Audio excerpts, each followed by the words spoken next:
मेरे प्यारे साथियों, नमस्कार। फ्रेंड्स, आपको याद होगा कि केंद्रीय मंत्रिमंडल ने पिछले सप्ताह एक बहुत ही महत्वपूर्ण निर्णय लिया था और उस निर्णय का संबंध था औद्योगिक पार्कों की स्थापना करना। कुछ अखबारों में इसे औद्योगिक शहर कहा गया है, कुछ अखबारों में इसे ही इंडस्ट्रियल कैंपस कहा जा रहा है, कुछ में बकायदे इसे इंडस्ट्रियल सिटी भी कहा जा रहा है, औद्योगिक स्मार्ट शहर भी कहा जा रहा है। कुल मिलाकर के ये सब के सब एक है, क्योंकि इसमें इतनी सारी चीजें जुड़ी हुई हैं कि अभी मैंने जितने भी नाम आपको बताए हैं वे सब के सब सार्थक हैं, सही हैं। तो आइए आज हम लोग इस विषय पर बात करते हैं। प्री एग्जामिनेशन की दृष्टि से भी और मेंस की दृष्टि से भी यह बहुत इंपॉर्टेंट टॉपिक है। तो पहले इसकी कुछ जो बहुत ही महत्वपूर्ण विशेषताएं हैं, जो लक्षण है कह लीजिए, हम उन्हें देख लेते हैं। देखिए, नाम है औद्योगिक पार्क। चलिए अब हम पार्क नाम ही लेकर आगे बढ़ते हैं। औद्योगिक पार्क यानी कि एक ऐसा पार्क होगा। पार्क का मतलब ये नहीं हुआ कि यहाँ घूमने फिरने की गुंजाइश होगी, घूमने फिरने की जगह है, नहीं। एक ऐसा पार्क होगा, ऐसी जगह होगी, ऐसा परिसर होगा, कैंपस होगा, जिसमें इंडस्ट्री लगाई जाएंगी। राइट। 12 इस तरह के औद्योगिक पार्क बनाए जाएंगे। 12, आपके दिमाग में ये बात स्पष्ट होनी चाहिए। और ये 12 जो औद्योगिक पार्क होंगे, ये 10 राज्यों में होंगे। 10 राज्य, 12 इंडस्ट्रियल पार्क। राइट। इसके लिए बकायदे 28,600 करोड़ रुपए रखे गए हैं। 28,600 करोड़ रुपए की लागत से ये 12 एनक्लेव विकसित होंगे। हमारे जो वाणिज्य और उद्योग मंत्री हैं पीयूष गोयल जी, उन्होंने इन औद्योगिक पार्कों को स्वर्णिम चतुर्भुज का नाम दिया है। स्वर्णिम चतुर्भुज। क्या स्वर्णिम चतुर्भुज नाम सुनने के बाद आपके दिमाग में कोई और तथ्य क्लिक किया? याद करने की कोशिश कीजिए। अगर आप तैयारी कर रहे होंगे 1-1.5 साल से, तो डेफिनेटली आपके नाम में क्लिक कर गया होगा स्वर्णिम चतुर्भुज राष्ट्रीय मार्ग। अटल बिहारी वाजपेयी जी के समय में ये शुरू हुआ था। उसी के पैरेलल उन्होंने नाम दिया है स्वर्णिम चतुर्भुज।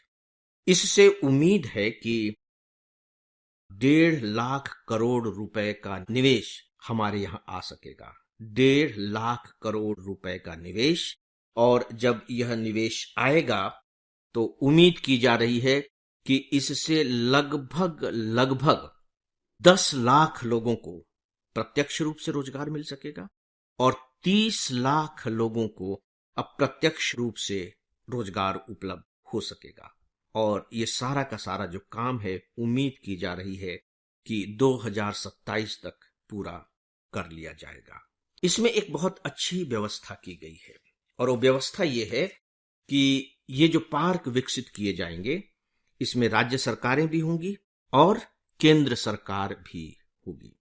राज्य सरकार क्या उपलब्ध कराएगी, आप इमेजिन कर सकते हैं। जमीन तो राज्य सरकार देगी, और जो दूसरी सुविधाओं की जरूरत पड़ती है, जैसे बिजली है, पानी है, तो राज्य सरकारें उपलब्ध कराएंगी।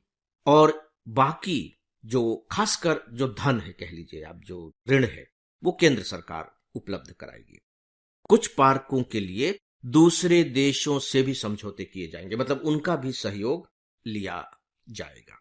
ये इसकी मेन बातें हैं। और इससे आपको अनुमान लग गया होगा कि जो हमारे यहाँ कल्पना की गई है कि भारत को जल्दी से जल्दी हम मैन्युफैक्चरिंग हब बनाएंगे, तो मैन्युफैक्चरिंग हब बनाए जाने की दिशा में ये बढ़ाया जाने वाला जब एक जबरदस्त कदम है, इसमें कोई डाउट नहीं। तो फ्रेंड्स, अब हम आगे बढ़ते हैं। शायद आपने एक नाम सुना होगा, SEZ, special economic zone. SEZ, विशेष आर्थिक क्षेत्र।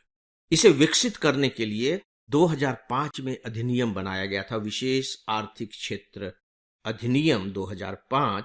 और सच पूछे तो इसका जो उद्देश्य था, वो अपने देश में कारोबार के अनुकूल वातावरण का निर्माण करना था। और स्वाभाविक है कि जब आप एक जोन बनाते हैं तो उसका मकसद यही होता है कि उद्योग की जितनी भी जरूरतें होंगी उसी क्षेत्र में पूरी हो जाएंगी, और बाकायदे सरकार उनको राहत भी देगी, कुछ रियायत भी देगी, ताकि ईज ऑफ डूइंग बिजनेस, जिसे हम इंग्लिश में कहते हैं, वह बन सके। दोस्तों, आपको ये जानकर आश्चर्य होगा कि हमारे देश में अभी भी 4400 औद्योगिक पार्क और 270 SEZ हैं, लगभग 4400 औद्योगिक पार्क और 270 SEZ हैं। इनका क्या हो रहा है? सच पूछे तो इनमें से ज्यादातर, अधिकांशतः आज बिल्कुल फेल हो चुके हैं और इनको कोई उल्लेखनीय सफलता नहीं मिली है। जब ये तैयार किए गए थे उस समय जो राज्य सरकारें थी वो टैक्स में छूट देती थी, लेकिन वो जो टैक्स की छूट थी वो कुछ ही अवधि के लिए थी। जैसे वो अवधि खत्म हुई, टैक्स की छूट खत्म हो गई और इसके बाद से इन पार्कों में जो एक्टिविटीज थी वो बहुत ज्यादा स्लो पड़ गई, बहुत से उद्योग बंद भी हो गए। और मजेदार बात है कि जो इन्हें जमीन उपलब्ध कराई गई थी वो आज उन्हीं फैक्ट्रियों की, उन्हीं कंपनियों की बाकायदे एक अचल संपत्ति बनी हुई है। इसका मतलब है कि जब हमारे वे सब फेल हो गए हैं तो अब हम कैसे ये उम्मीद करें कि ये जो 12 औद्योगिक पार्क अब जो बनाए जाएंगे वो हमारे आशा के अनुरूप होंगे, इनमें हमें सफलता मिल जाएगी? डाउट तो होता ही है और इसको लेकर के अखबारों में लिखा भी जा रहा है। जबकि हम देखते हैं कि SEZ का जो हमने मॉडल लिया था वो बेसिकली चाइना से लिया था और चाइना में SEZ बहुत ही जबरदस्त रूप से सफल रहे हैं। उनके जो औद्योगिक पार्क की जो नीति रही है वो भी बहुत जबरदस्त रूप से सफल रही है। उन्होंने छोटे छोटे नगरों में औद्योगिक पार्क डेवलप किए और आज वो बड़े बड़े औद्योगिक नगरों के रूप में विकसित हो गए हैं। तो यहां सवाल ये उठता है कि जो SEZ की असफलता है उससे हम अपने औद्योगिक पार्कों के लिए जो हम अब बनाने जा रहे हैं क्या सीख ले सकते हैं, किस तरह के लेसन ले सकते हैं? एक दो बातें इसमें बहुत अच्छी की गई हैं, ये आपको मालूम होनी चाहिए। जो हमारे SEZ थे और बाद में जो औद्योगिक पार्क बने, और यहां तक भी आप देखेंगे कि कभी राष्ट्रीय राजमार्ग बनाना है या सरकार को सार्वजनिक कामों के लिए कोई जमीन अधिग्रहित करनी है तो सबसे बड़ा जो संकट होता है वो है जमीन अधिग्रहित करने में। इन पार्कों के लिए यह व्यवस्था की गई है कि इन्हें वही जमीन अलॉट की जाएगी जो पहले से ही राज्य सरकारों ने अधिग्रहित की हुई है। इसका मतलब है कि कम से कम जमीन का संकट तो नहीं होगा। नहीं तो आप पुराने SEZ में जाकर के देखिए, पता लगा जमीन अधिग्रहित कर ली गई है, फिर वो मामला कोर्ट में चला गया है और फिर वो सारा का सारा मामला लटक गया है। तो कम से कम यहां वो स्थिति तो नहीं होगी। पहले से ही जो अधिग्रहित जमीन है उन्हें शामिल किया जाएगा और ये जमीन ऐसी भी ही होंगी जिन्हें पर्यावरण की मंजूरी भी मिल गई हो, क्योंकि पर्यावरण की मंजूरी न मिलने के कारण भी जमीन के अधिग्रहण में, वहां उद्योग लगा करके उसकी शुरुआत करने में बहुत सारी दिक्कतें आती हैं। दूसरी व्यवस्था की गई है एकल खिड़की, जिसे कहा गया है स्पेशल पर्पस व्हीकल, ये बनाया जाएगा। यानी कि आप एक जगह जाइए, वहां अपना प्रस्ताव दीजिए, आपको जगह जगह अलग अलग मंत्रालय, अलग अलग दफ्तरों में भटकने की जरूरत नहीं है, आपका प्रोजेक्ट स्वीकार हो जाएगा।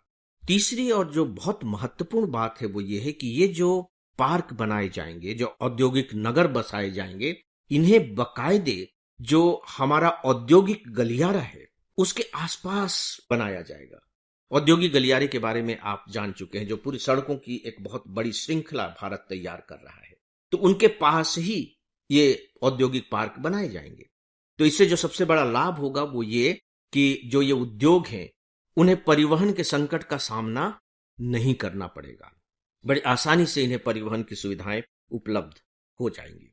अभी देखिए, मैंने जितनी भी बातें आपको बताई हैं, इन सभी बातों को सुनने के बाद आपको ये एहसास हो गया होगा कि दरअसल ये जो औद्योगिक पार्क बनाए जाने हैं एक प्रकार से आधारभूत ढांचे की तैयारी है ना। हम इंफ्रास्ट्रक्चर तैयार करने जा रहे हैं जिससे कि हमारे औद्योगिक विकास को गति मिल सके।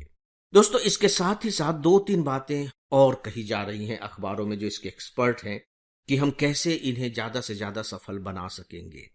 उसमें एक बहुत ही महत्वपूर्ण बात यह है कि यहां जो उद्योग लगाए जाएं वो बड़े उद्योग होने चाहिए। यदि छोटे उद्योग लगाए गए तो सबसे बड़ा संकट ये होता है कि वो इंटरनेशनल मार्केट में कॉम्पीट नहीं कर पाते, वे प्रतिस्पर्धी नहीं हो पाते, क्योंकि उनकी लागत बढ़ जाती है। अगर प्रोडक्शन कॉस्ट उनकी बढ़ जाती है तो वो इंटरनेशनल मार्केट में उनका सामान नहीं बिक पाता।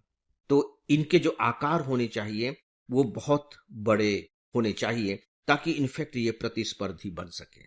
दूसरी जो बात है वो ये है कि जब आप बड़े बड़े औद्योगिक पार्क बनाएंगे, उन्हें डेवलप होने में समय लगेगा। वहां आपको मजदूर चाहिए, वहां आपको एक्सपर्ट चाहिए, मैनेजमेंट के लोग चाहिए, वहां आपको इंजीनियर्स चाहिए।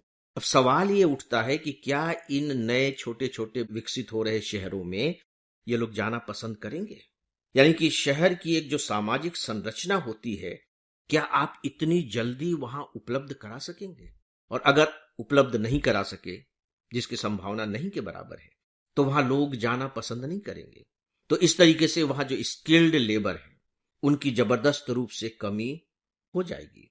तो इसीलिए एक बात और कही जा रही है कि बेहतर होगा कि इन्हें जो ऑलरेडी शहर हैं उन शहर के निकट ही बनाया जाए। तो इससे होगा ये कि सामाजिक संरचना वाले शहर हमारे पास मौजूद हैं, धीरे धीरे वे शहर विकसित होते रहेंगे, तब तक लोग पुराने शहर से नए शहर की ओर जाते रहेंगे। और इसका एक लाभ ये भी होगा कि हमारे शहरों पर अभी जो पॉपुलेशन का जो प्रेशर है वो धीरे धीरे धीरे धीरे करके इन नए औद्योगिक शहरों में शिफ्ट हो जाएगा।